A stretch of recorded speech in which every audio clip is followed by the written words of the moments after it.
şarkı söylüyorum. Yüreğim hayatla kavgalı. Yağmura yürek acımı saklıyorum. Kelimeler kan içinde, kelimeler kan içinde. Bir şarkı söylüyorum. Yüreğim hayatla kavgalı. Biraz gözyaşı, biraz umut.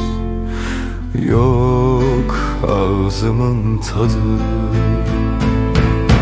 Bir şarkı söylüyorum.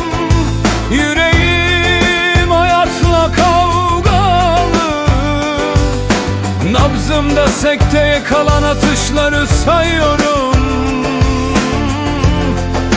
Tenim yırtılmış, duyularım sargılı. Duvar kağıdında bir akrebin kıskacı. Altında susuz kalmış bir balığın çırpınışları.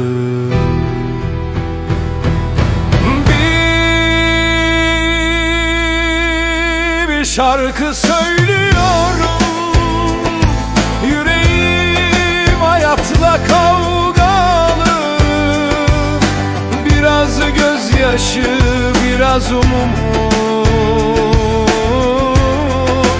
Yok ağzımın tadı.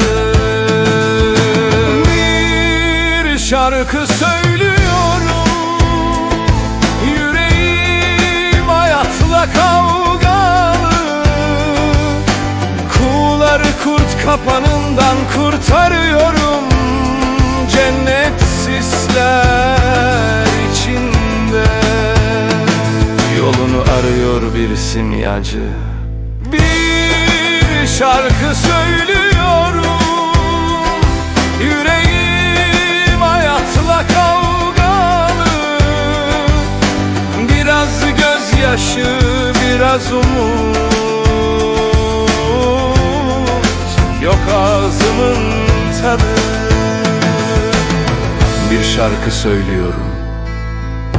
Yüreğim hayatla kavgalı. Kalın bir deftere koyarak ağır başımı. Kara yazı ellerimde. Ellerimde bir sayfanın beyaz kenarı.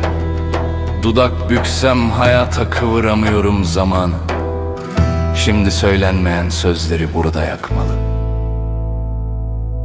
Bir şarkı söylüyorum. Yüreğim hayatla kavgalı. Biraz gözyaşı, biraz umut. Yok ağzımın tadı.